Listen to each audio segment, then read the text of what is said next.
Hi hello guys, இன்னைக்கு ஒரு நாள் இன் மை லைஃப் பார்க்கலாமா? இந்த vlog எடுக்கிறப்ப இன்னைக்கு என்ன நடக்க போகுதுன்னே தெரியாமல் எடுத்துட்டு இருந்தேன். சில பேர் லைஃப்ல எல்லா நாளுமே என்னென்ன பண்ணணும்னு சொல்லிட்டு ஷெட்யூல் போட்டு செய்வாங்க. எனக்குமே பாப்பா வரதுக்கு முன்னாடி இன்னைக்கு இதை செய்யணும்னு நினச்சா செஞ்சு முடிச்சிருவேன். இனிமேல் எதையுமே பிளான் போட்டு பண்ண முடியாது. இன்கேஸ் அவள் என்ன பண்ணுறான்னு சொல்லிட்டு அவளுக்கே தெரியாது.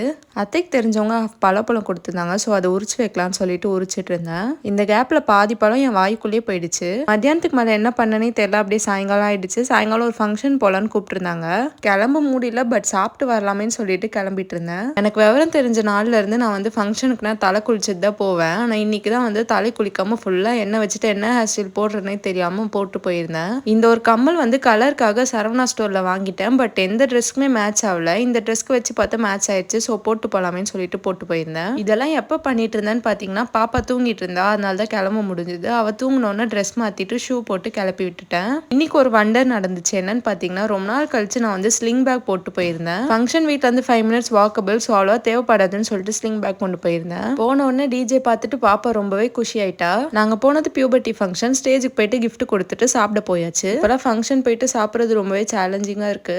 ரிட்டர்ன் வரப்ப மழை தரமான சம்பவம் செஞ்சிச்சு. செம மழையாயிடுச்சு. வீட்ல இருந்து கொடை எடுத்துட்டு வந்துட்டு எங்களை காப்பாத்திட்டாங்க. தேங்க்ஸ் ஃபார் வாட்சிங்.